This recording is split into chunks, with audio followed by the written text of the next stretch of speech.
Vamos a continuar con el tema que hemos estado desarrollando de varones conforme al corazón de Dios. Y hoy vamos a tratar un tema difícil para nosotros los hombres. Yo creo que para todas las personas. El tema es reconociendo nuestros errores. Es complicado. Y no es complicado en sí el tema, es complicado reconocer nuestros errores. Entonces les voy a pedir que inclinen su rostro y vamos a orar. Señor, te damos gracias en el nombre de Jesús. Te pedimos, Señor, que en esta noche, Señor, nos hables a nuestro corazón, que en esta noche, Señor, nos confrontes y que podamos cada uno de nosotros, Señor, poner la parte que nos corresponde, Señor, que es obedecer tu palabra. Reconocer si en dado caso, Señor, cada uno de nosotros tenga este problema de no poder reconocer los errores cuando se cometen. Y si es así, Señor, pues ministranos en esta noche. Y te pedimos, Señor, que nuestro corazón, Señor, sea un corazón dispuesto para escuchar tu palabra, en el nombre de Jesús. Amén. Entonces, ese va a ser el tema, mis hermanos, reconociendo nuestros errores. Dice Proverbios 28:13, que va a ser como que uno de los versos bases que podemos nosotros utilizar, pero hay un montón de versículos que hablan acerca de poder reconocer nuestros problemas y de los beneficios que existen de reconocer nuestros errores, problemas, errores, pecados, que a veces cuesta trabajo, a nosotros como varones nos cuesta trabajo reconocer, ¿no? Dice Proverbios 28:13, el que encubre sus pecados no prosperará. La Reina Valera así lo dice. Dice, mas el que los confiesa y se aparta alcanzará misericordia. Palabra de Dios para todos dice, no le irá bien al que oculta sus pecados. O en otras palabras, también pudiéramos, de acuerdo al tema, pudiéramos decir, no le irá bien al que no reconoce sus errores. Dice, pero el que los confiesa y se aparta será perdonado. Entonces, qué importante es reconocer nuestros errores. Muy probablemente, o es más bien un problema muy común entre nosotros, el no reconocer nuestros errores. No es fácil reconocer nuestros errores. No es fácil el que uno de nosotros diga, sí es cierto, me equivoqué. Sí es cierto, estoy mal. Sí es cierto, necesito corregir. O lo podemos decir para nosotros mismos, pero ¿cuántos de ustedes les cuesta trabajo ir con su esposa o ir con cualquiera de sus hijos y decirle, perdóname, la regué? ¿Verdad? Perdóname, me equivoqué. Perdóname porque estaba mal en mi forma de estar viendo la situación que estaba pasando. Perdóname. Les he contado en algunas otras ocasiones, en una ocasión que llegué yo a la casa, que me dijeron, ¿tu hijita? Me dice Valeria, ¿no? ¿Tu hijita? Mira lo que hizo con mis audífonos. Y los acabamos de comprar, ¿no? Para los audífonos, para el teléfono. Y estaban todos descompuestos, hechos pedazos, rotos. Y como me dijo tu hijita, yo inmediatamente me fui con mi hija, la más chica. Y le dije, ¿por qué hiciste eso? Y pum, pum, pum, le puse sus 3 nalgadas, ¿no?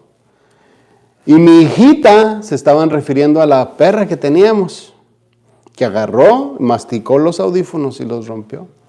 Y hasta que me dijo, yo no fui, fue Frida. Entonces entendí mi error. Y inmediatamente dije, hija, perdóname. No te perdono, está bien enojada conmigo. Y si ustedes le preguntan todavía, a la fecha se acuerda perfectamente de ese día, ¿no? Pero bueno, ahí pues era evidente, ¿no? Ya si no reconocía mi error de plano. Pero ¿cuántas veces hay errores que suceden en nuestras vidas que son difíciles de reconocer para nosotros? ¿Cuántas veces nosotros, el simplemente hecho de decir, perdóname, estoy mal, es un motivo de mucho trabajo, de mucha frustración o qué sé yo, ¿no? Lo que nosotros podamos sentir cuando tenemos que decir estas palabras. Entonces, no es fácil el pedir perdón, el reconocer el error, el restituir cuando cometemos errores, que también eso es Es una pieza importante, la restitución cuando cometemos algún error, cuando faltamos algún pecado o cuando cometemos algún pecado o hacemos alguna falta.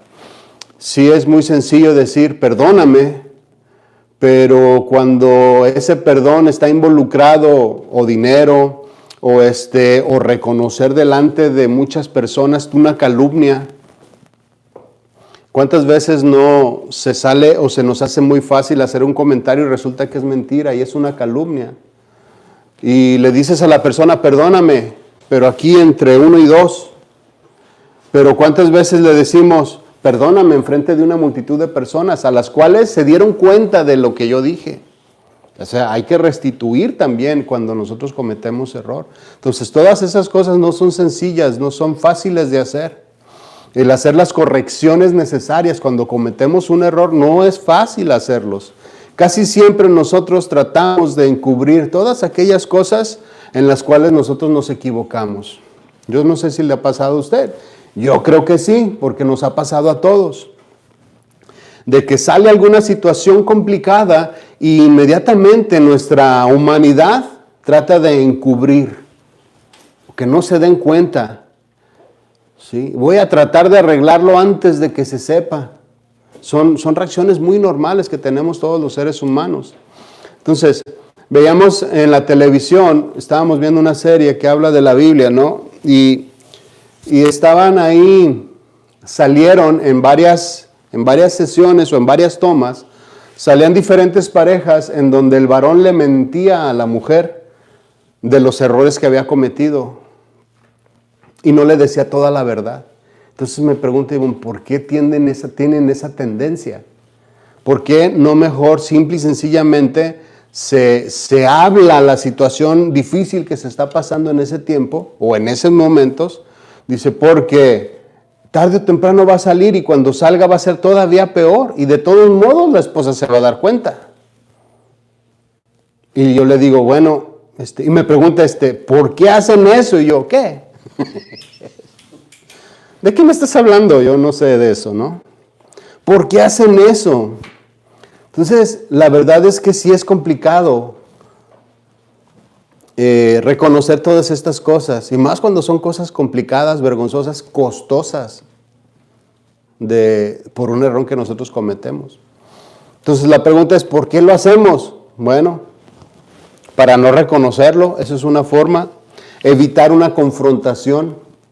A veces no reconocemos o le damos la vuelta a algún problema para no tener una confrontación, para no tener un disgusto, para no tener una situación difíciles, ya sea en el trabajo, ya sea en la familia, ya sea con los amigos, qué sé yo, tantos lugares en los cuales nos podemos nosotros equivocar.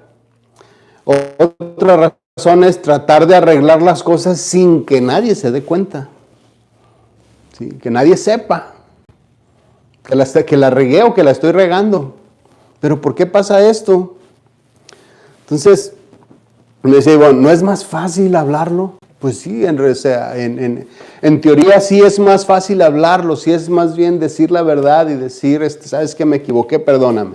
Vamos a hacer esto. Ya entre los dos sacar hacer un plan para solucionar el problema. Entonces, ¿cuáles son las principales razones por las cuales nos es difícil reconocer nuestros errores? Y bueno, para no sacar nada de mi aportación personal, le pregunté a ChatGPT cuáles eran las razones por las cuales un varón no reconoce sus errores. Bueno, las más comunes son estas, según esta inteligencia artificial. Dice, educación emocional limitada. Entonces decía ahí una pequeña explicación. Decía, los hombres, dice, ¿cuántas veces nuestra educación que recibimos durante nuestra infancia y juventud nos enseñaron, los hombres no lloran, por decir una cosa? Los hombres se aguantan, los hombres no agachan la cabeza, los hombres tienen que solucionar todas las cosas que se les presenten. Los hombres no se rajan, ¿no? ¿Cuántos les dijeron? Los hombres no se rajan, no chille. No sea, y te hacían peyorativo de manera peyorativa, ¿no? Te ofendían. No se raje.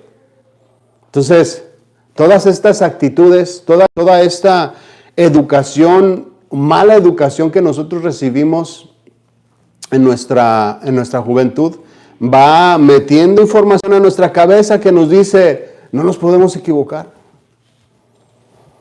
No puedes regarla porque entonces vas a tener una consecuencia negativa o vas a verte mal. No vas a ser un hombre recio si tú reconoces los errores. Entonces tendemos a esconder todas estas cosas. También decía asociar el error con un fracaso, como un fracaso personal. Esa es otra de las razones. Asociar el error como un fracaso personal. En vez de nosotros asociar el error como un progreso en lo que nosotros queremos hacer, normalmente cuando se tiene una mala información, asociamos el error con falta de capacidad, falta de aprendizaje, falta de conocimiento, nos falta. En vez de decir, ok, sí nos falta, pero voy a conseguirlo. Es una mentalidad diferente para ver los errores. Los errores, el acierto y error, normalmente cuando hay muchos errores, en algún punto de nuestra vida vamos a tener un acierto. Pero en vez de verlo de esa manera, lo estamos viendo o lo podemos ver como que un error es un fracaso, que no nos podemos dar el lujo. Somos machos, porque somos hombres, porque tenemos que tener todas las cosas controladas. No nos podemos dar el gusto, el lujo de fracasar. Entonces, hay que esconder el error. Otro es orgullo. Orgullo personal o social. ¿Qué dirán? ¿Qué me va a decir mi esposa cuando se dé cuenta que en la cuenta falta tanto dinero porque la regué? ¿Qué me va a decir cuando se dé cuenta que no pagué tal o cual cosa y el dinero se fue en otra cosa? ¿Qué va a decir? Mejor me voy a aguantar, hago este trabajo, lo termino y pago. Y así mira, todos tranquilos, todos a gusto, todos en orden. Según la expectativa cultural y sobre todo en el hispano, se dice que el hombre tiene que ser firme, tiene que ser seguro de sí mismo, que no pierde el control de las situaciones, que tiene que tomar decisiones adecuadas. Un hombre bien hombre es una figura de autoridad y de respeto. Entonces no podemos darnos el lujo de equivocarnos ni de cometer errores, porque entonces estamos perdiendo este estatus, esta figura que debo de proyectar, la estamos perdiendo. Miedo a las consecuencias, también esa es otra razón por la cual le damos la vuelta a los errores, o no los confrontamos o no los confesamos en muchas ocasiones. Y por lo consiguiente, en muchas ocasiones ni siquiera corregimos nuestra vida con los errores que estamos cometiendo. Entonces, miedo a las consecuencias, aceptar un error significa ponernos así al frente de la crítica, ¿no? Que me comiencen a criticar o que me comiencen a cuestionar, que comience a tener yo conflictos. Es probable que pierda relaciones. El respeto de mis socios, el respeto de mi esposa, el respeto de mis hijos, porque me estoy equivocando. ¿Cuántas veces, yo me voy a poner el ejemplo, cuando mis hijas estaban chiquitas, llegaba yo del trabajo y, papá, me salían corriendo para ver quién me abrazaba primero, ¿no? Abrían la puerta y salían las dos así, ¡fum!, como cohetes disparadas, y me brincaban y le cachaba a una y cachaba a la otra. Era el héroe. Pero a medida que fueron creciendo, se empezaron a dar cuenta que el héroe tenía muchas deficiencias, tenía muchas carencias, tenía muchas cosas que no estaban bien. Entonces, ahí es oportuno también pedir perdón, aceptar el error, edificar, pero muchas veces no nos permitimos esto. Y a cualquier cuestionamiento de nuestros hijos o de nuestra esposa, lo sentimos como que me está faltando el respeto y me está faltando a mi autoridad que tengo como varón de la casa. Y esto es un problema. Aceptar un error para muchas personas significa enfrentar críticas, conflictos, perder relaciones entre socios, amigos, entre la esposa, entre los hijos. Entonces, esconderlo y minimizar el error suena mucho más sencillo de lidiar. Suena mucho más fácil de confrontar. No es lo mismo tratar con uno mismo, decir, chin, me equivoqué, pero nadie se dio cuenta, a decir, me tengo que parar enfrente de todos y reconocer que la regué.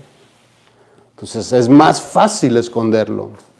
También la falta de habilidad para manejar conflictos, también esto, si nosotros no fuimos enseñados a pedir perdón, a dialogar, a manejar las emociones, a platicar de las decisiones que tenemos que tomar, a manejar situaciones complicadas, entonces también el reconocer los errores es complicado para nosotros, porque no sabemos cómo manejarlos. También pudiéramos mencionar patrones aprendidos, ¿no? Lo que vimos hacer a nuestros padres, nosotros seguimos continuándolo. Las cosas que nosotros con las cuales crecimos, esas seguimos nosotros siguiendo los mismos patrones de conducta que venimos viendo desde que estábamos pequeños. Entonces, todas estas características, o pudiéramos decir defectos de carácter, influyen en la manera en que cada uno de nosotros enfrenta sus errores. Hay unos que lo esconden, hay otros que los enfrentan y que van de frente y lo solucionan. Quizá podamos identificarnos con cualquiera de estas cosas que acabo de mencionar. Entonces, siempre nos vamos a equivocar, siempre va a haber cosas que tengamos que enfrentar. La manera natural de defensa de nosotros es esconder las situaciones complicadas, pero lo que nos enseña la Biblia es algo diferente. Y lo leíamos en el versículo al principio. Lo que nos enseña la Biblia es totalmente lo contrario a lo que tradicionalmente hacemos o lo que de manera natural hacemos, que muchas veces tendemos a esconder todo. Proverbios, volvemos a leer, Proverbios 28:13 dice, el que encubre sus pecados no prosperará, mas el que los confiesa y se aparta alcanzará misericordia. La primera porción dice, el que encubre sus pecados no prosperará. El encubrir nuestros pecados, el encubrir nuestros errores, produce, déjame leer.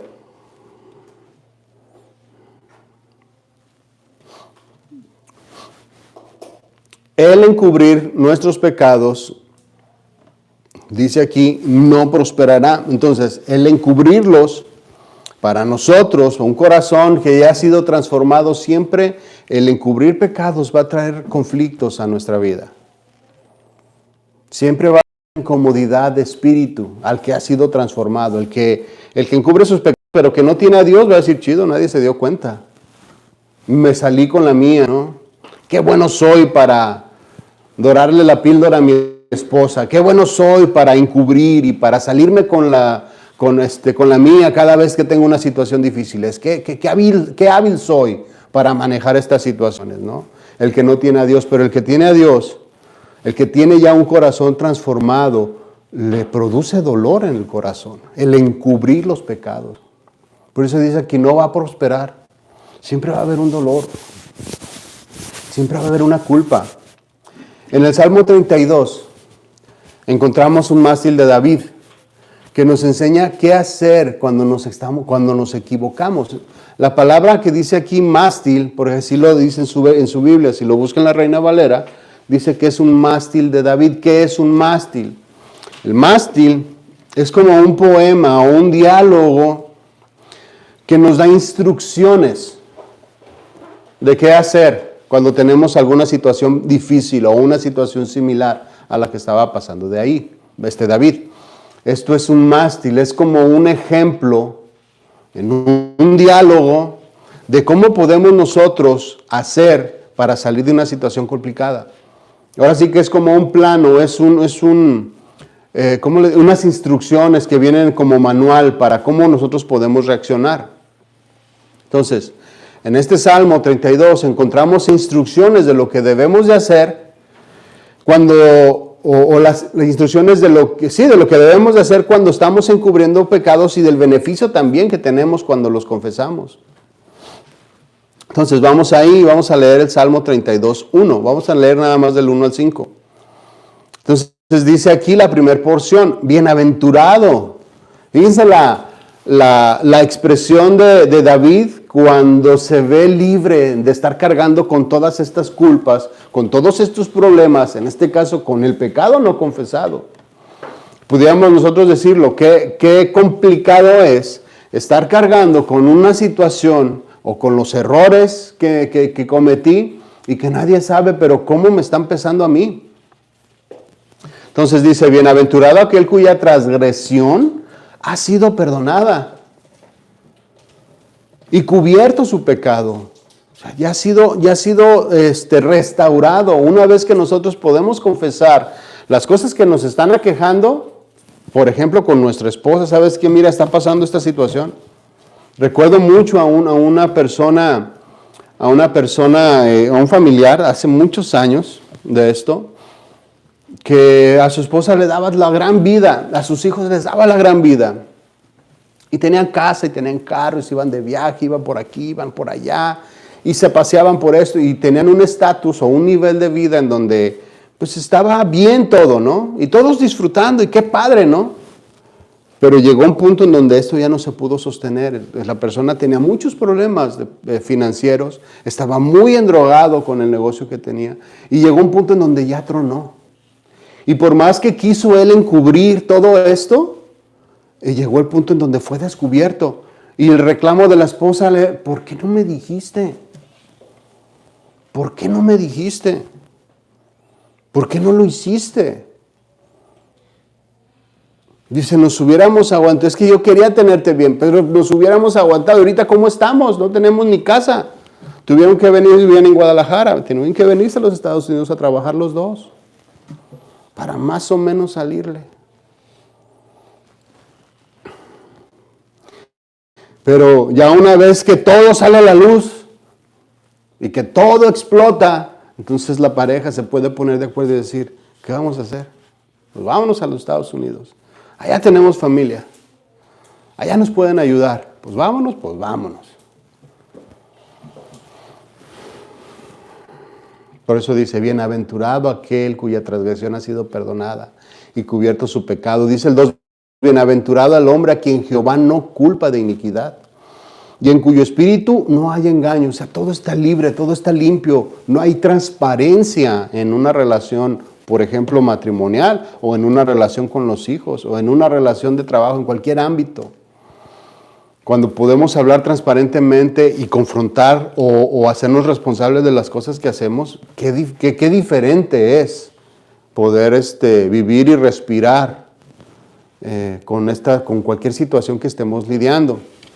Entonces aquí David está hablando del bienestar, el bien que produce cuando todas las cosas salen a descubiertas, o que podemos nosotros confesar todas nuestras culpas, ¿no? Nuestros secretos que a veces tenemos nosotros guardados.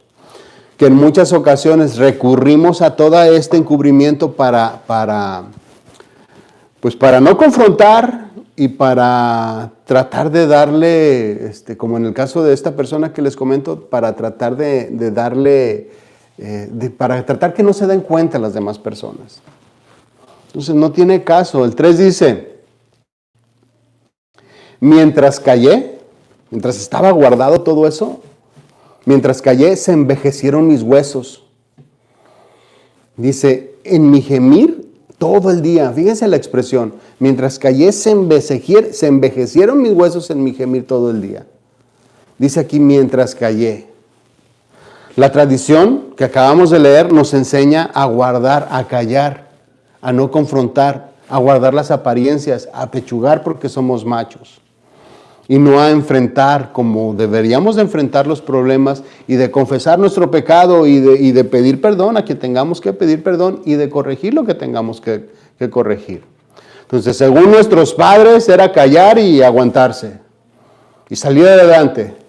y que nadie se dé cuenta para que no te critiquen. Entonces, aquí el rey David está aconsejando totalmente lo contrario y nos dice que tenemos que confesar, que el callar, la consecuencia de callar nuestro pecado es un envejecimiento de nuestros huesos, una tristeza, un dolor profundo, que no tenemos ni ganas de levantar nuestra cabeza. Aquí David describe cómo se sentía cuando bajaba o cuando escondía todo esto que él tenía. Envejecieron mis huesos. Dice, en mi gemir todo el día. O sea, estaba atribulado David. Se dice que este salmo, no lo confirman los comentarios, pero dice que muy probablemente está relacionado con el pecado con Betsabé y el asesinato de Urías. Entonces estaba afligido en gran manera. ¿No les ha pasado esto? Cuando algo no sale bien y que empiezas a sentir, uy, y se te sube el colesterol, se te suben los triglicéridos, andas con la presión alta, ya el diabetes al 1000 por hora porque no hemos descansado, porque las cosas no nos salieron mal y solamente estamos nosotros envejeciendo, como dice aquí David, envejeciendo en nuestra propia carne, de cómo nos sentimos por no salir y confrontar las cosas, por no aceptar los errores, por no hacer las correcciones que debemos de hacer cuando es necesario. Estamos mal, estamos tristes, estamos preocupados, estamos irritables, estamos más malhumorados que de costumbre. Si de por sí ya gemido y con problemas, todavía más. Y les pregunta nuestra esposa, ¿qué tienes? Nada. ¿Qué tienes? Que nada. ¿Verdad? ¿A poco no es la respuesta? Pues es que te ves preocupado, dime qué tienes. Que no te estoy diciendo que nada. ¿Cierto o no? Carlos me adivinó antes de que lo dijera. Y estamos molestos en demasía por toda la situación que tenemos, envejeciendo en nuestros huesos. Porque no confrontamos, porque no aceptamos, porque no hacemos lo que tenemos que hacer. Que nos cuesta trabajo reconocer cuando nos equivocamos. Muy machos así delante de todos, pero cuando nos vamos a la intimidad, ¡ay, Señor! Ayúdame, Señor, de mi situación. Ya no puedo. Qué bueno que podamos ir con el Señor a derramar lágrimas, ¿no? Delante de Él. Pero bueno, es que no podemos estar así. Tenemos que tener también el valor de ir con las personas y decir, ¿sabes qué? La regué y necesito que me ayudes. ¿Cómo le vamos a hacer con esto? En muchas ocasiones hay situaciones económicas en donde si no confiesas, pues bueno, la familia, en el caso que les comenté, la familia está acostumbrada a un estilo de vida. Y si no confiesas y dices, ¿saben qué? La regué en el último negocio, no gasten. Entonces, si no dices eso, si no decimos eso, ellos van a seguir con su estilo de vida normal, haciendo los gastos que normalmente se tienen, porque así ha sido siempre. Entonces, cuando agarramos el toro por los cuernos y nos equivocamos, podemos solucionar las cosas de manera más sencilla. Entonces, David, mientras mantuvo escondido su pecado, dice él que su pecado lo consumía. Dice el versículo 4, porque de día y de noche se agravó sobre mí tu mano. O sea, el Señor ahí también, esto es para el que tiene un corazón transformado, no es para cualquier persona. Cuando nosotros como cristianos que tenemos una relación con Dios, el conocimiento de Dios nos hace a nosotros sentir lo que David sintió. Dice, porque de día y de noche se agrava sobre mí tu mano. En otras palabras tú sabes que la regaste. Y es esa parte de Dios y ese redarguir del Espíritu que te dice, Señor, tienes que pedir perdón, tienes que restituir la falta, tienes que hacer esto, tienes que hacer aquello y necesitamos nosotros despertar. Pero, repito, esto solamente es para el que tiene a Dios en su corazón. El que no lo tiene va a rendir por la vida sin ninguna culpa, sin ningún remordimiento, sin ninguna sin ninguna intención de querer restituir nada.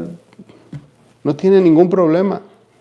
Pero el que tiene un corazón transformado, siente diferente, piensa diferente y debe de hacer las cosas de diferente manera. Entonces, solamente el que tiene un corazón diferente, solamente el que ha sido tocado por Dios, siente esa presión por la falta cometida, por el pecado cometido, por la mentira, por el error oculto, que a la misma vez es pecado y es mentira, ¿no? El que no confrontemos estas cosas. Entonces, el que no tiene a Dios en su corazón, no tiene convicción de pecado y no tiene ningún problema en seguir manteniendo las apariencias. ¿Sí? No tiene ningún problema en seguir con su vida como que nada pasa. Pero el que tiene a Dios, lo reconoce. Fíjense cómo el mismo David, antes de ser confrontado por el profeta Natán, él pretendió seguir con su vida hasta que fue confrontado. O sea, es una reacción muy normal que nosotros tenemos cuando nos equivocamos. Dice el 4 en la segunda sección, dice, se volvió mi verdor en sequedades de verano. Fíjense cómo hace esta expresión y me llamó la atención. Se volvió mi verdor en sequedades de verano. El verdor normalmente viene en todas las plantas en la primavera, en su punto más alto, en su punto más fértil, en su punto más sano, pudiéramos decirlo de esa manera, ¿no? Ese verdor que está llena de salud, está llena de vida. Una planta que está verde está llena de vida, una planta que no está verde está muriendo. Entonces, él hace esta expresión. Esa vida que lo caracterizaba o que podía él sentir o sentirse de esta manera, se volvió en sequedad a causa de encubrir, de esconder, de no confrontar y de no pedir perdón cuando se tiene que pedir perdón. La primavera es la mejor, o sea, es la mejor etapa en las estaciones para todo lo que es vida vegetal.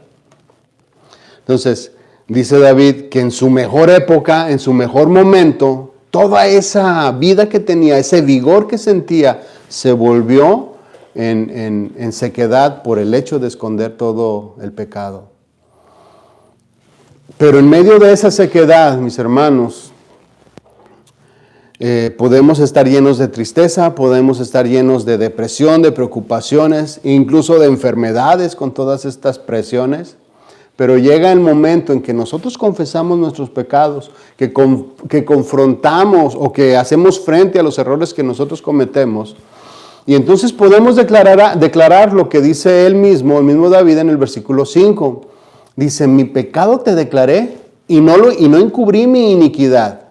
Dije, confesaré mis transgresiones a Jehová y tú perdonaste, dice, la maldad de mi pecado. El hecho de confrontar todas las cosas, el hecho de confesar todas las cosas que a veces tenemos nosotros ocultas, inmediatamente provoca un alivio en el corazón. Así como cuando el pecado es perdonado y somos declarados sin culpa, que produce un gozo por estar bien delante del Señor. De la misma manera, cuando nosotros vamos y decimos, ¿sabes qué? Me equivoqué. ¿Sabes qué? Perdóname. ¿Sabes qué? La regué. Sea quien sea la esposa, sean los hijos, sea el patrón, sean algún amigo, sea algún conocido, algún primo. O el papá con el hijo, no solamente el hijo con el papá, no solamente el papá con el hijo. Muchas cosas. Y es un alivio de parte de nosotros, pero también es un alivio para la persona. En este caso, la persona agredida por falta de confesar nuestros pecados o nuestras transgresiones. Entonces, inmediatamente que nosotros confesamos, se produce un alivio en el corazón. Muchas veces nos preocupa mucho o nos preocupa más, nos preocupa tanto esconder las cosas que preferimos no hacerlo, o sea, que preferimos mejor esconderlo, no reconocerlo. Pero la exposición de los problemas entonces produce alivio para nuestras vidas. Entonces, juntos Cuando está el ofensor y el ofendido juntos, pueden solucionar cualquier situación. Se pueden poner de acuerdo. Se pueden poner ahí a trabajar entre los dos y dos son mejor que uno, dice la Biblia. Y más con la bendición de parte de Dios por el hecho, simplemente el hecho de haber confrontado el problema, el pecado o la situación que se está escondiendo. Reconocer el error. Dice entonces otra vez Proverbios 28:13, el que encubre sus pecados no prosperará, mas el que los confiesa y se aparta alcanzará misericordia. Aquí dice el que confiesa y se aparta. Nosotros podemos reconocer, ok, Señor, la regué, pero que nadie se dé cuenta. Pero aquí está diciendo el que confiesa. El que habla, el que confronta la situación, pase lo que pase y venga lo que venga. Y también se aparta de él. Confesar, reconocer nuestros pecados es muy importante, pero aún más importante es hacer algo. Porque ¿cuántas veces nosotros cometemos errores y decimos, chin, la regué? Pero al rato otra vez lo mismo. Y decimos, chin, la regué. Pero vuelve a pasar 2, 3 meses y otra vez lo mismo. Y seguimos cometiendo los mismos errores continuamente, una y otra vez, una y otra vez. Si los reconocemos, se los confieso y decimos, soy humano, me equivoco, pues haz algo. Esa es la tercera parte. Hay que reconocer, confesarlos, pero hay que hacer algo.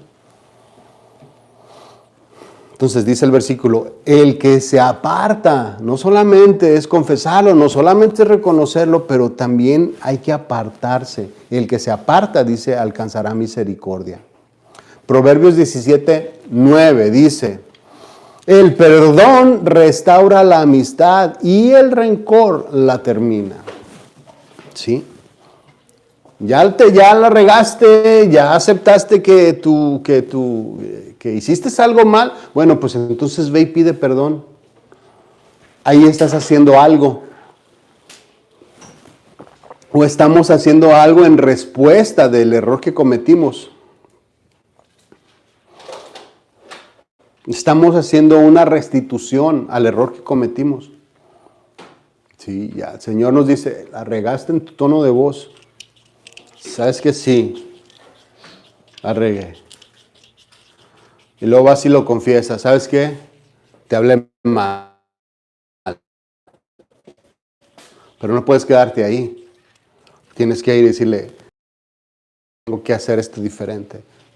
Voy a procurar, no, te pido perdón por mi actitud. ¿Qué sé yo? Eso es nada más un ejemplo. Pero pueden ser muchas cosas. ¿Cuántos errores no cometemos con acciones, con decisiones que tomamos todos los días y a veces cada día volvemos a cometer los mismos errores?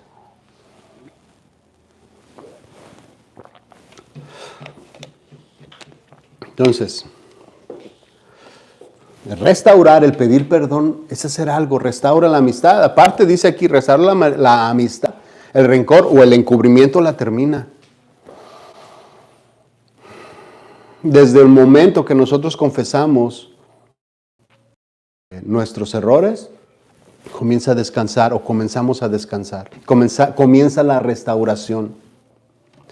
En la Nueva Biblia Viva dice, el que perdona la ofensa conserva el amor. El que insiste en ella, fíjense, o sea, sí, reconoces la ofensa, pero el que insiste, el que no hace nada, el que sigue igual, dice, pero el que insiste en ella separa a los mejores amigos. Y yo añadiría, separa a los esposos, separa al hijo el padre con los hijos, te separa de la familia en general cuando seguimos insistiendo en nuestro pecado.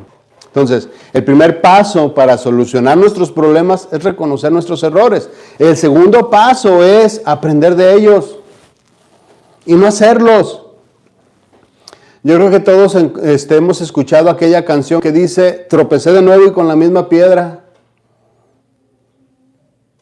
Tantas veces en el mismo camino y equivocarse en lo mismo. De veras que, o sea, el compositor de esta canción no aprendió de sus errores. Se volvió a caer en donde mismo. Se volvió a quebrar los mismos dedos ahí al patear aquella piedra con la que se tropezaba todos los días. Cometer el mismo error de manera constante es una falta de interés total. Es una falta de entendimiento, es una falta de madurez, es una falta pues, ¿cómo decirlo? Pues es una tontería el estar cometiendo los mismos errores de manera constante. Ahí se demuestra nuestra falta de capacidad de reconocer precisamente que la estamos regando. No, es que ahora sí me va a salir. No, es que ahora sí me va bien. No, es que ahora sí el resultado va a ser el correcto. Y seguimos con lo mismo. Entonces, por eso el versículo dice, el que confiesa y se aparta, esa es la clave ahí, se aparta, alcanzará misericordia. De nada nos sirve confesar nuestro pecado y no hacer nada. Uno de los personajes que podemos encontrar en la Biblia que nunca atendieron a los errores cometidos y que nunca hicieron caso y nunca corrigieron es el caso de Sansón. Sansón se tropezaba siempre con la misma piedra. Yo creo que él fue el que la compuso. Sansón, un hombre escogido por Dios desde antes de la fundación, desde antes de que fuera concebido, destinado para liberar al pueblo de Israel de mano de los filisteos. Su padre Manoah no podían tener hijos, entonces un ángel de Jehová viene a darles la noticia de que van a tener un hijo. Jueces 13:5 dice, pues he aquí que concebirás. Está el ángel de Dios, el ángel de Jehová, hablando con esta mujer y le dice, pues he aquí que concebirás y darás a luz un hijo. Y navaja no pasará sobre su cabeza, porque el niño será nazareo a Dios desde su nacimiento. Dice la última parte, y él comenzará a salvar a Israel de mano de los filisteos. Venían de una prisión de 40 años por los mismos pecados del pueblo. Castigó y los metió a mano dura con los filisteos y los estaban gobernando y los estaban controlando. Entonces dice aquí, él comenzará a salvar a Israel de mano de los filisteos. Una tarea grande para este hombre. Jueces 13:25 dice, y el Espíritu de Jehová comenzó a manifestarse en él, en los campamentos de Dan, entre Sorá y Estaol. El Espíritu de Dios se comenzó a manifestar en Sansón. Es una persona a la cual Dios estaba preparando para hacer cosas grandes. Cosas grandes. Más de lo que pudo hacer en su vida desordenada. Porque sí, mató a muchos filisteos. Él comenzó precisamente con esta liberación. Pero pudo haber hecho muchas más cosas. Pero su vida necia, su vida desordenada y que no aprendió de sus errores, lo llevó entonces a que Dios se apartara de él por un tiempo, por aquellos momentos, ¿no? Cuando estuvo preso entre los filisteos. Aunque Sansón sabía su cometido, sabía que era nazareo desde su nacimiento, sabía que se debía de apartar a Dios, no le importaba desobedecer las leyes que conocía. No le daba alta estima al Señor. Y siguió su vida desordenada una y otra vez, una y otra vez, una y otra vez. Nunca recapacitó en los errores. Nunca se dio un alto y dijo, ¿qué estoy haciendo? Nunca se paró y se analizó a sí mismo para ver lo que estaba haciendo y lo que estaba pues perdiendo también, dejando de hacer. Porque yo creo que Sansón pudo haber tenido una vida totalmente diferente si se hubiera apartado a Dios y hubiera podido hacer muchas más grandes cosas si se hubiera apartado y dedicado al Señor. Entonces, la tragedia, ustedes conocen la historia más grande que pasó, fue que al final fue preso por andar ahí. Yo no sé por qué a los cristianos les gustan las filisteas. Y a las cristianas los filisteos se andan agarrando por allá afuera cualquier cosa. Pero este fue el caso de él y llegó el punto que estuvo jugando y tentando y como no le pasaba nada, se acercaba más y se acercaba más y se acercaba más, hasta el punto en que confesó de dónde venía su fuerza, como dice ahí, y fue apresado. Aunque en el último momento, conocen la historia, mató, dice ahí, a más filisteos que en toda su vida cuando destruyó los pilares de este lugar en donde estaba, ¿no? Pero pudo haber hecho más grandes cosas. Y este es un ejemplo bien palpable que nosotros podemos ver de lo que puede pasar si nosotros seguimos encubriendo nuestros errores y no los reconocemos. Proverbios 24:16 dice, porque 7 veces cae el justo y se vuelve a levantar, mas los impíos caerán en el mal. Nueva Traducción Viviente dice, los justos podrán tropezar 7 veces, pero volverán a levantarse. En cambio, basta una sola calamidad para derribar al perverso. Entonces, mis hermanos, vamos a seguir equivocándonos, nos vamos a seguir cometiendo errores. Podemos, pero aquí el punto es, podemos aprender de todos ellos. El justo, que ya tiene un corazón transformado y una mente renovada, aprende del error, se levanta. Si comete cualquiera que sea el error, aprende de él. Y procura no volverlo a cometer. Porque con error tras error cometemos o ponemos en peligro la estabilidad de nuestra familia si no corregimos. Entonces, se vale equivocarse. Lo que no se vale es no hacer nada. Tenemos que aprender. El perverso es aquel que nunca aprende. Aquel que siempre sigue su vida como que si nada pasa. Me equivoqué. Está bien. Y ya me encharqué acá. Está bien. Ya me encharqué acá. Está bien. Hay que me demanden. Luego pago. Sí, o sea, cosas que vamos viviendo la vida sin ningún propósito, pudiera decirlo. El perverso, ahí va a quedar. Pero en cambio, el que ha sido justificado o el justo, aprende de las situaciones. Entonces, aquí la cosa es aprender. Santiago 1:5 dice, si alguno de vosotros tiene falta de sabiduría, pídala a Dios, el cual da a todos abundantemente y sin reproche, y le será dada. La mejor manera de solucionar los conflictos es apegarnos al manual, apegarnos a la Biblia. ¿Cuál era la diferencia entre Saúl y David? Que uno se apegó a la Biblia y el otro no. Uno se apegó a la palabra de Dios y el otro no. Uno siguió el consejo del profeta y el otro no. Saúl fue escogido por Dios, pero desde que comenzó su reinado comenzó a desobedecer. Se alejó de la palabra de Dios. Cuando Saúl es desechado por su desobediencia, Samuel lo deja de ver, o sea, ya no se vuelven a ver entre Samuel y David. Perdón. Samuel y Saúl no se vuelven a ver. ¿Qué es lo que significa esto? La palabra de Dios ya no estaba con él. Se alejó totalmente del manual. Hagan de cuenta como que agarró la Biblia y dijo, no la quiero.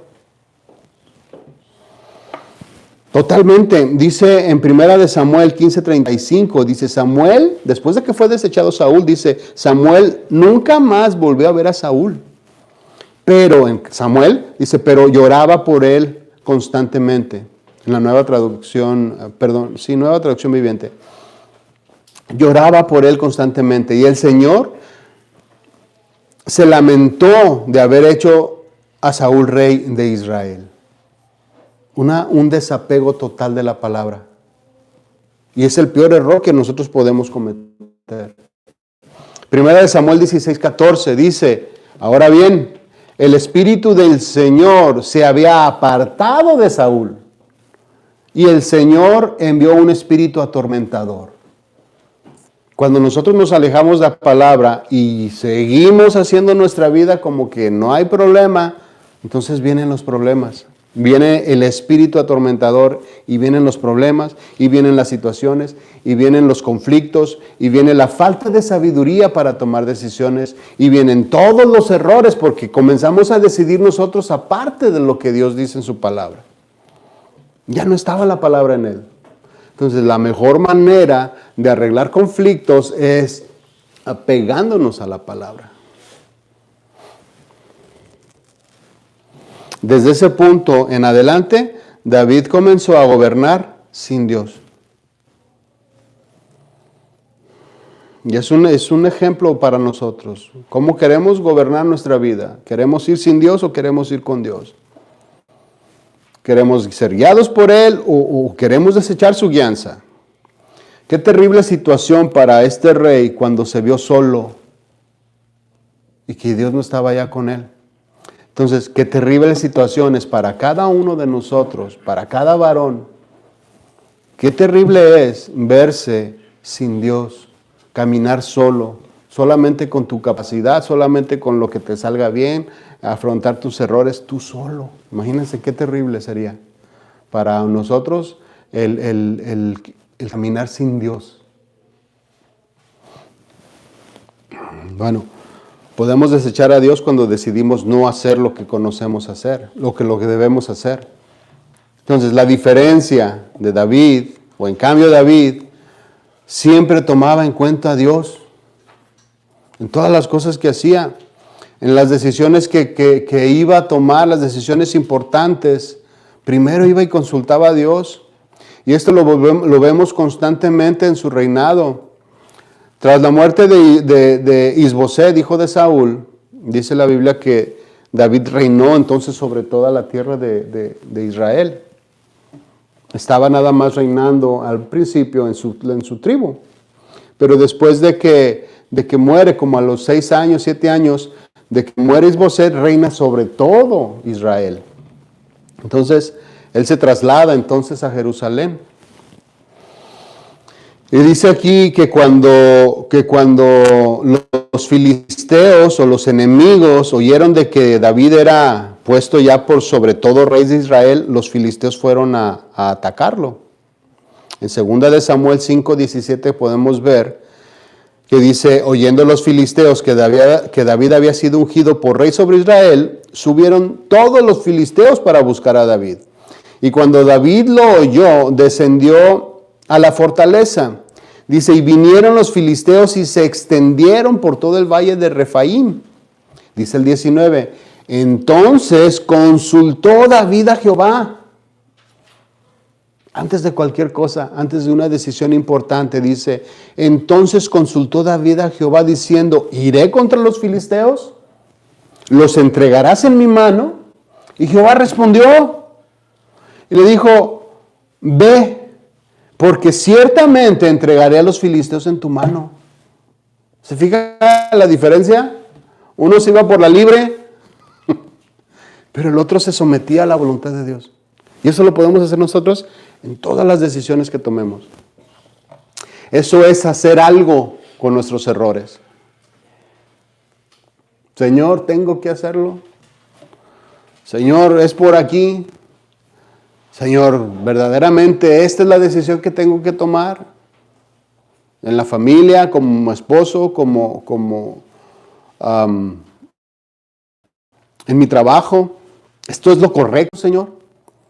No sé cuántos de nosotros nos damos ese tiempo.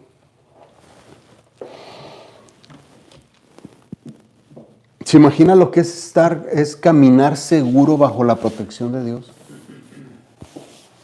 Bajo la garantía de que Dios te dijo, sí, hazlo. Bajo la bendición de que Dios nos ha dicho, sí, esto es lo correcto. Por muy difícil que se vea, por muy complicado que sea, porque yo me imagino que una situación de ir a guerra con filisteos, con un pueblo fuerte, me imagino que era algo complicado.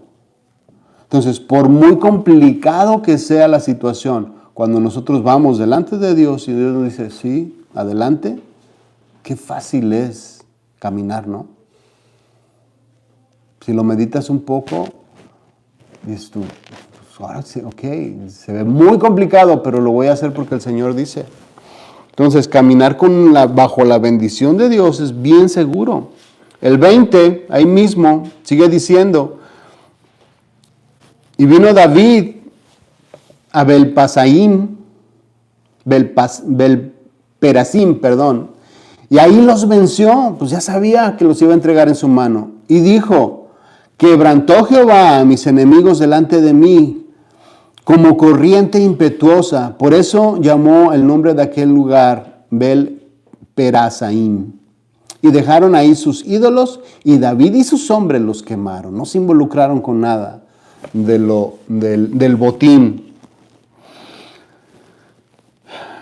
De nuevo quisieron atacar a David. El 22 dice, y los filisteos volvieron a venir y se extendieron en el valle de Refaín. Y David no dijo, ya me la sé, ya sé por dónde darle. Le voy a hacer igual.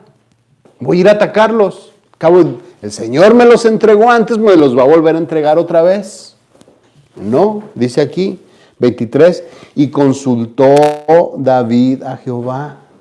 Otra vez. Cada decisión, día a día. Y consultó David a Jehová. Él le respondió, no subas. La instrucción fue diferente. No subas, sino rodéalos. Y vendrás a ellos enfrente de las balsameras. Y cuando oigas ruido como de marcha por las copas de las balsameras, entonces te moverás, porque Jehová saldrá delante de ti a herir el campamento de los filisteos. Instrucciones al pie de la letra de parte de Dios. Y eso podemos tenerlo en oración. Y eso podemos tenerlo bajo su mano, bajo sus pies. No sé qué hacer, ponte a orar. ¿Cómo salgo de esta situación? Póngase a orar. Respete a Dios. Siga las instrucciones, siga sus mandamientos, siga sus preceptos para que las cosas salgan bien. Dios nos da las instrucciones al pie de la letra, pero hay que obedecerlas. 25 dice, y David lo hizo así, como Jehová se lo había mandado, e hirió a los filisteos desde Gebá hasta llegar a Geser, hasta Geser. Nos venció otra vez. ¿Por qué dice, y David lo hizo así? No le puso de más, no lo hizo como él pensaba que era lo correcto, no puso sus argumentos, él siguió al pie de la letra lo que el Señor le dijo y venció.